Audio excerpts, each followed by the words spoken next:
Hello guys, तो कैसे हैं आप लोग? आई होप सही होंगे। तो अभी हम आ चुके हैं ऋषिकेश।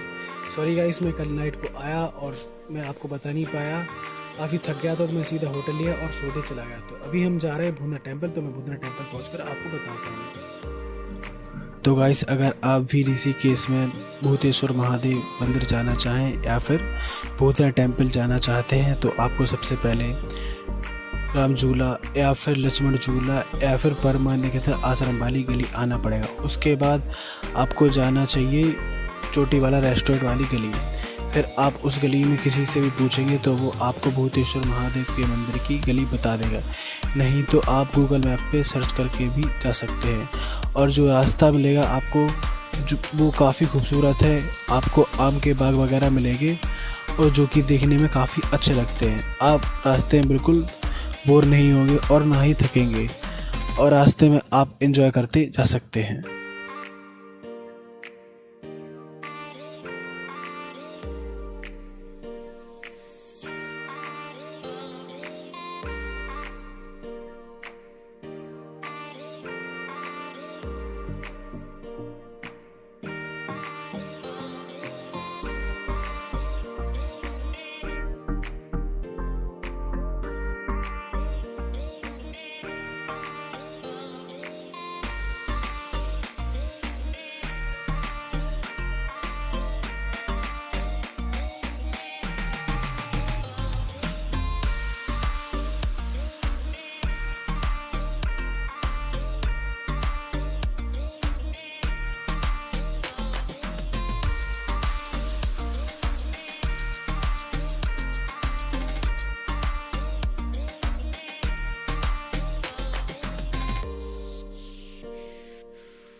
तो गाइस, हमने अपने भूतनाथ टेम्पल की यात्रा स्टार्ट की और हमने भूतनाथ टेम्पल के प्रथम गेट पर हमको मंदिर के ओपन एंड क्लोज होने का टाइम लिखा हुआ मिला, जिसमें मंदिर के ओपन होने का टाइम मॉर्निंग के 7 बजे और इवनिंग के 5 बजे क्लोज होने का टाइम लिखा था। जैसे ही आप मंदिर के फर्स्ट गेट के अंदर जाएंगे तो आपके सामने भूतेश्वर महादेव की एक शिवलिंग मिलेगी। मंदिर के रास्ते में थोड़ी कड़ी चढ़ाई होने के कारण आप थक भी सकते हैं, तो आप मंदिर के रास्ते में रेस्ट ले लेकर भी जा सकते हैं। और मंदिर काफी ऊपर है, भगवान जी बिल्डिंग से ऊपर ही रहते हैं।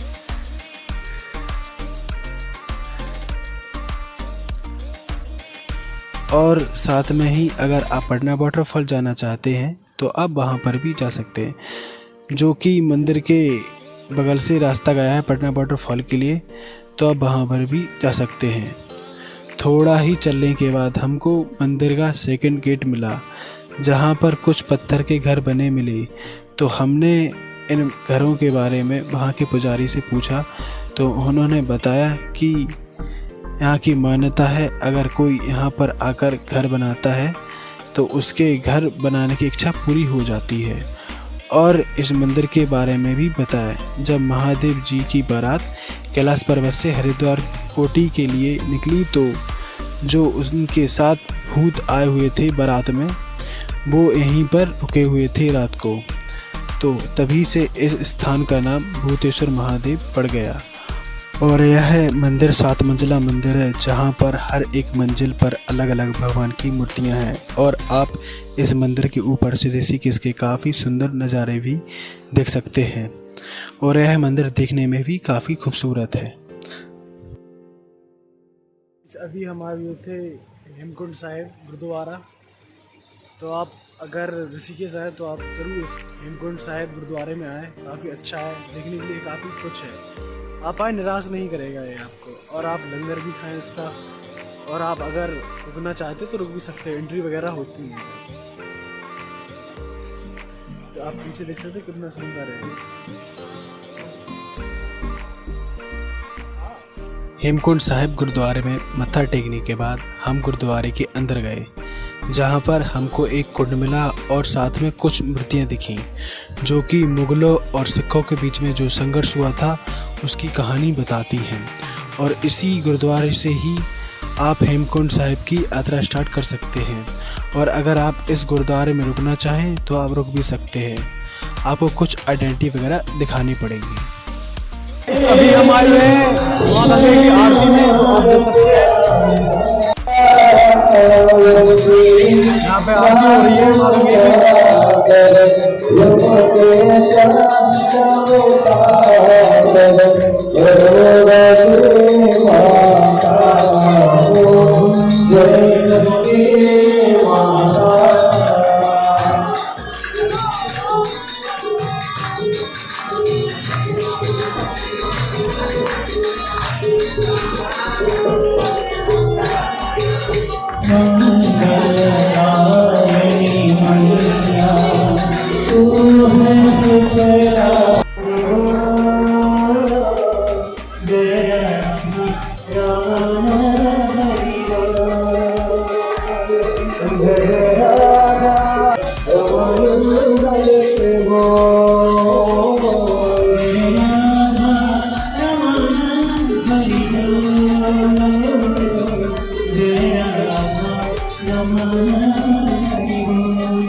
तो अभी हम आ चुके हैं परमानंद निकेतन आश्रम के बाहर, जो कि आप पीछे देख सकते होंगे, दिख रहा है परमानंद निकेतन आश्रम। और सामने माँ गंगे की आरती होती है। अभी हो चुकी है माँ गंगे की आरती, तो अभी हम परमानंद निकेतन आश्रम के अंदर चलते हैं। मैं आपको आश्रम दिखाता हूँ। तो गाइस, यह है परमानंद निकेतन आश्रम का एंटर गेट है, जहाँ से आप परमानंद निकेतन आश्रम के अंदर एंटर कर सकते हैं। और आश्रम के अंदर एंटर करते ही हमको सामने एक गार्ड दिखा, जो कि परमानंद निकेतन आश्रम के ही गार्ड था, जिससे आप आश्रम के ओपन एंड क्लोज होने की टाइमिंग पूछ सकते हैं। ओपन होने की टाइमिंग सुबह के 6 बजे और क्लोज होने की टाइमिंग नाइट के 9 बजे। और यह परमानंद निकेतन आश्रम के बारे में है, कब बना और किसने बनवाया, वह डिटेल है। सॉरी, राइटिंग वजह से मैं इतना अच्छा दिखा नहीं पाया।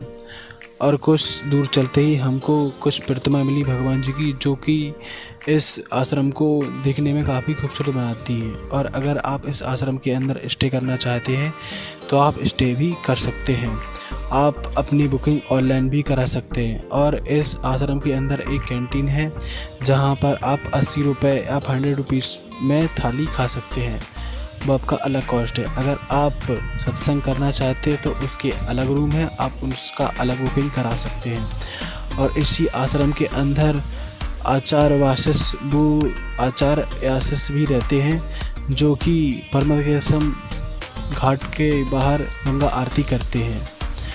तो गाइस, कुछ ऐसा था अपना परमानंद निकेतन आश्रम। देखने में काफ़ी खूबसूरत है और यह काफ़ी बड़ा आश्रम है, तो आप आए स्टे भी कर सकते हैं काफ़ी आसानी से। बट आपको थोड़ा टाइमिंग की याद रखना पड़ता है, तो आपको थोड़ा ध्यान देना पड़ेगा टाइमिंग का। तो गाइस, कुछ ऐसा था अपना परमानंद निकेतन आश्रम।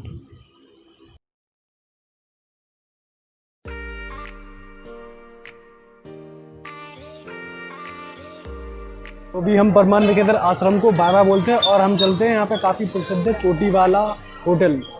चलिए तो उधर चलते हैं। अभी परमानंद निकेतन आश्रम से थोड़ा ही दूर चलने के बाद हमारे सामने था एक छोटा सा मार्केट, जिससे आप अपने कुछ क्लॉथ्स वगैरह ले सकते हैं, बुक्स वगैरह ले सकते हैं, जैसे भगवत गीता वगैरह, या फिर आप अपने लिए आयुर्वेदा की टैबलेट्स वगैरह ले सकते हैं। यहाँ पर ऋषिकेश में काफ़ी संख्या में आयुर्वेदा की शॉप्स हैं, तो आप यहाँ से अपने लिए टैबलेट्स वगैरह भी ले सकते हैं। और इसी मार्केट में आपको काफ़ी संख्या में विदेशी भी मिल जाएंगे। तो कुछ ऐसा था हमारा एक छोटा सा मार्केट। परमानंद निकेतन आश्रम के रास्ते में गीता भवन पड़ता है, जो कि आप पीछे देख सकते होंगे, दिख रहा है गीता भवन। अभी हम गीता भवन के अंदर चलते हैं और दिखाते हैं कैसा क्या है।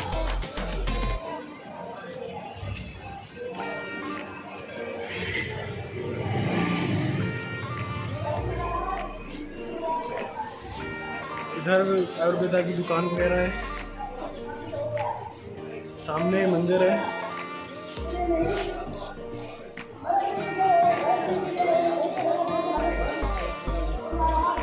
कुछ ज़्यादा खास तो है नहीं, बट मंदिर है और गीता भवन वगैरह है। इधर किताबें वगैरह मिल जाती है। सॉरी, नेट की वजह से थोड़ा प्रॉब्लम हो रहा है।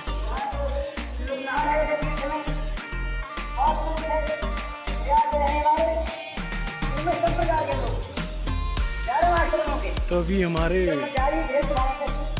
भगवान जी का मंदिर आ चुका है, कन्हैया जी का।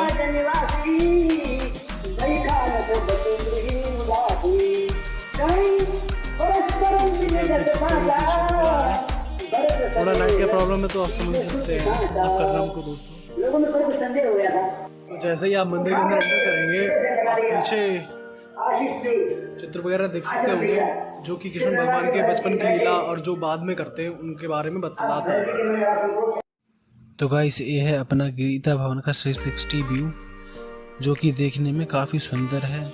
और यहाँ पर काफ़ी रूम्स वगैरह है। अगर आप स्टे करना चाहें तो आप स्टे भी कर सकते हैं।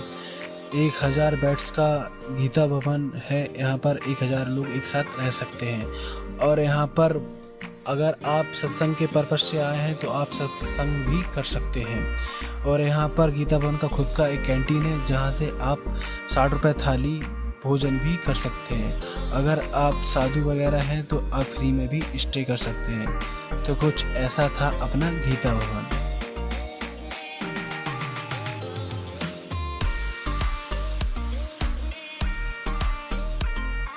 कोटी वाला रेस्टोरेंट के पास आ चुके हैं, जैसे कि आप पीछे देख सकते होंगे।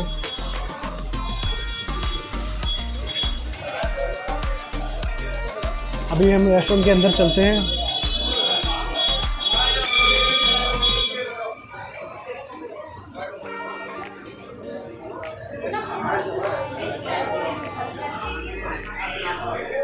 पीछे चोटी वाला चाचा बैठे हुए हैं।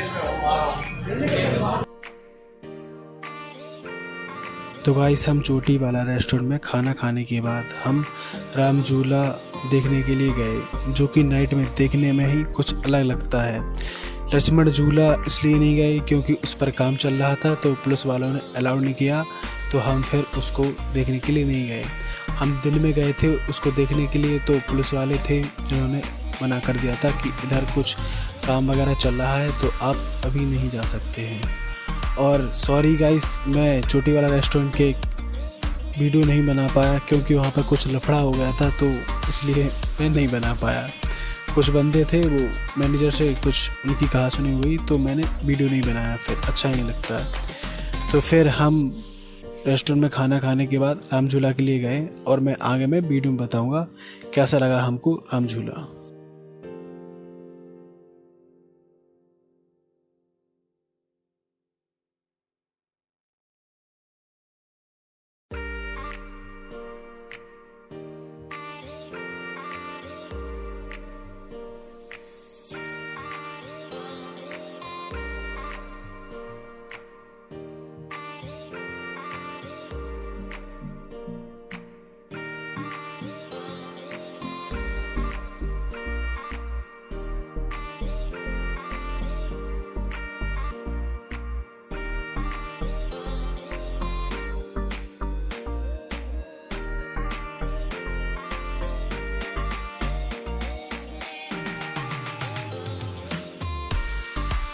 तो गाइस, अभी हम आ चुके हैं राम झूला। आप देख सकते हैं कितना सुंदर लग रहा है इधर। आप पीछे देख सकते हैं माँ गंगा बह रही है, और इस साइड दिख रहा है लक्ष्मण झूला, और इसके इस साइड है माँ जानकी झूला। तो मैं आई सजेस्ट करूँगा आप रात ही में आए राम झूला देखने, काफ़ी ब्यूटीफुल लगता है। आप देख सकते हैं उसको, आपको पीछे दिख रहा होगा। काफ़ी लोग भी आते हैं रात को वीडियो वगैरह बनाने, आप वीडियो वगैरह भी बना सकते हैं। ऋषिकेश में हम सेकेंड डे नीर वाटरफॉल और नीलकंठ महादेव के लिए गए। इसके लिए हमने एक स्कूटी रेंट पर ली। अगर आप स्कूटी रेंट पर लेना चाहते हैं तो आप ले सकते हैं। इसमें बड़ी आसानी से अवेलेबल हो जाएगी, जिसका किराया 500 रुपये पर डे है। और अगर आप स्कूटी लेना चाहते हैं तो आपको कुछ के डॉक्यूमेंट दिखाने पड़ेंगे, जैसे कि आधार कार्ड और ड्राइवर लाइसेंस। आधार कार्ड आपको उनके पास जमा करना पड़ेगा ओरिजिनल वाला, और ड्राइवर लाइसेंस लेकर आप जा सकते हैं। फिर हम जब नील वाटरफॉल के रास्ते में जा रहे थे तो हमको रास्ते में कुछ शॉप्स मिली जहाँ पर रिवर राफ्टिंग और कैंपिंग की बुकिंग हो रही थी। तो आप रिवर राफ्टिंग और कैंपिंग की बुकिंग करा सकते हैं। रिवर राफ्टिंग का 300 रुपये पर पर्सन लगेगा और कैंपिंग का 1000 रुपये पर पर्सन लगेगा। जैसा आप लेना चाहते हैं उसके कॉस्ट ऊपर नीचे भी हो सकती है। फिर थोड़ा ही चलने के बाद हमको 2 मोड्स मिली, जहाँ पर एक मोड़ ऊपर की ली गई थी और एक मोड़ सीधी गई थी, और उधर बोर्ड भी लगा था नील वाटरफॉल का। तो हम ऊपर की ओर चले गए जिस मोड़ से जहाँ पर नील वाटरफॉल का बोर्ड लगा था। फिर थोड़ा ही चलने के बाद हमारे सामने था एक टिकट हाउस, जहाँ पर हमने एक टिकट लिया जो कि 20 रुपये पर पर्सन था। अगर फॉरेनर है तो आपको 50 रुपीज़ पर पर्सन पड़ सकता है। यह टिकट नील वाटरफॉल कमेटी की तरफ से है, तो आपको यह टिकट कटवाना पड़ेगा। ऊपर यह चेक होता है। और यह टिकट हाउस नील वाटरफॉल के वही 400 मीटर के पहले ही पड़ता है। तो आप यहाँ पर रुककर टिकट ज़रूर कटाएं। यह टिकट ऊपर जाके चेक होता है, तो आपको कुछ प्रॉब्लम हो सकती है, इसलिए आप पहले से ही टिकट कटा लें। तो अभी हम आ चुके हैं नील वाटरफॉल, और आप जैसा कि देख सकते हैं सामने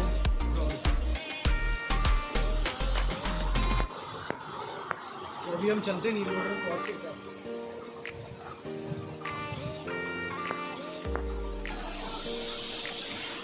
तो अभी हम चलते हैं ऊपर वाटर पार्क के।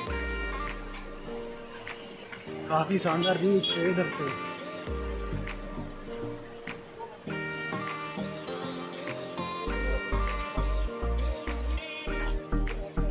आपकी टिकट भाई साहब नीचे और दे देना वो।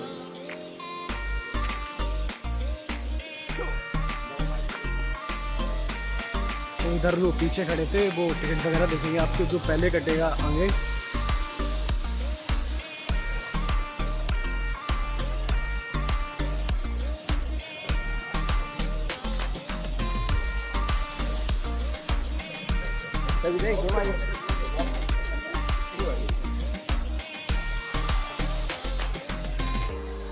इधर कैफे वगैरह।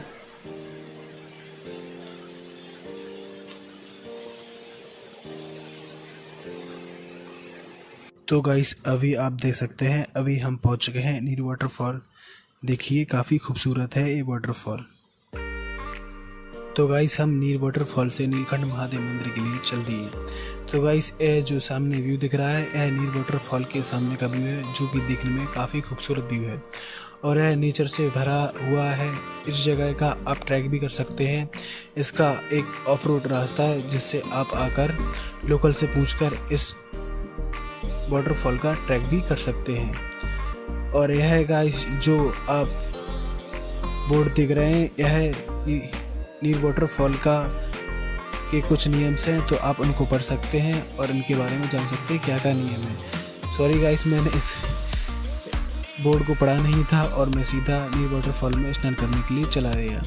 और गाइस यह कुछ नीचे की ओर जो रोड है, कोई किसी गांव के लिए गया है, तो इस रोड के नीचे कुछ शॉप्स वगैरह हैं, जहां से आप मैगी वगैरह या फिर और कुछ सामान भी ले सकते हैं। और गाइस ये जिस साइड छाता लगा है, उस साइड एक नेचर का ही एक नल है, जैसे कि आप वहां से पानी भर सकते हैं मटकों के बगल में, जहाँ से आप अपनी बोतल वगैरह भी भर के ले जा सकते हैं। और यह पानी एकदम पहाड़ों से सीधा पानी है। यह नील वाटरफॉल के जो रास्ते में कुछ धाराएं निकलती हैं, उसी धारा का एक धारा पानी है।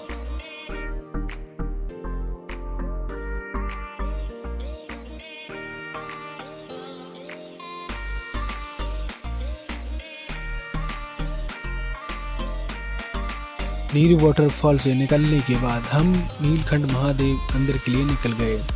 कहा जाता है कि सतयुग में जब समुद्र मंथन हुआ था, तो जो विष निकला था शिव जी ने पीने के बाद, यहीं पर सबसे पहले नीलकंठ महादेव स्थान पर आए थे। वहीं पर नीलकंठ महादेव मंदिर बना हुआ है।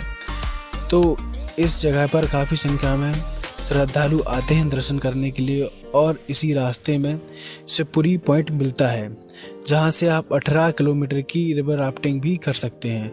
और साथ ही में हमको रास्ते में देखने के लिए काफ़ी संख्या में मिले कैंपिंग पॉइंट्स, जो कि गंगा नदी के किनारे थे।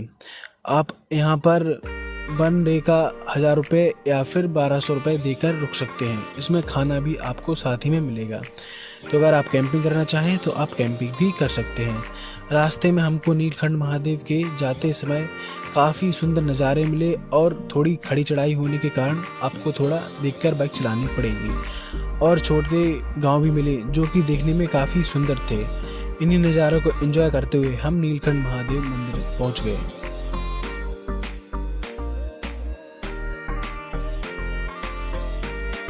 तो गाइस, अभी हम पहुंच चुके हैं नीलकंठ महादेव मंदिर के मंदिर परिषद में, जहां पर हमको काफ़ी संख्या में शॉप्स दिखी, जहां से आप अपनी पूजा की थाली लगवा सकते हैं। 100 रुपये थाली और 150 रुपये थाली, हर थाली का अलग अलग रेट्स है, जैसा आप लगवाना चाहें। तो 100 रुपये वाली थाली ली हमने, जिसमें हमको शहद, गंगाजल, बेलपत्र और सर्प निवारण दोष पत्ता मिला। और फिर थोड़ा ही चलने के बाद हमारे सामने कुछ होटल्स थे छोटे छोटे, जहाँ पर हर एक होटल का अलग अलग रेट्स था। 80 रुपये थाली, 100 रुपये थाली और 150 रुपये थाली। आप जैसा भी खाना चाहें वो आपके ऊपर है। और थोड़ा चलने के बाद हमारे सामने कुछ शॉप्स थी, जहाँ से आप माला वगैरह और शिव जी की प्रतिमा वगैरह ले सकते हैं। तो गाइस, मैं इस मंदिर के बारे में बताता हूँ। यह मंदिर तीनों ओर से 3 पर्वत श्रृंखलाओं से घिरा हुआ है। मणिकोटि पर्वत श्रृंखला, ब्रह्मकोटि पर्वत श्रृंखला और विष्णुकोटि पर्वत श्रृंखला। जैसा कि आपको पता ही है कि जब समुद्र मंथन के टाइम जो फर्स्ट चीज़ निकली थी वह था समुद्र मंथन में कालखोट विष, जिसको पीने के लिए देवताओं ने और राक्षसों ने शिव जी को पुकारा और शिव जी ने इसको पिया। यह विष इतना खतरनाक था कि यह विष पूरे संसार को एक ही बार में ख़त्म कर सकता था, पर शिव जी ने इस विष को पिया और इस विष को पीने के बाद वह सबसे पहले इसी स्थान पर आए और उन्होंने 60,000 साल तक तपस्या की। तो तब से इस स्थान का नाम नीलकंठ महादेव पड़ गया और उन्होंने यहाँ पर आकर समाधि भी ली। तो गाइस, यह मंदिर काफ़ी पवित्र मंदिर माना जाता है, शिव जी के स्थानों में से एक पवित्र स्थान माना जाता है। और इस मंदिर परिषद के अंदर एक वाटरफॉल है, तो आप आएँ और इस वाटरफॉल के अंदर नहा भी सकते हैं। और गाइस, यह मंदिर सबसे प्राचीनतम मंदिरों में से एक है, तो आप इसकी प्राचीनता देख सकते हैं। जो कि आपको पता है कि इस मंदिर पर कभी मुगलों का हमला नहीं हुआ है, तो इस मंदिर की प्राचीनता अभी भी बनी हुई है। और आपको इस मंदिर की जो प्रतिमा वगैरह है उनमें आपको इस मंदिर की प्राचीनता के बारे में पता पड़ जाएगा। तो आए इस मंदिर को ज़रूर देखें, और काफ़ी सुंदर है। और शिव जी के जयकार लगाते हुए आप इस मंदिर की प्रतिमा और पूजा अर्चना कर सकते हैं।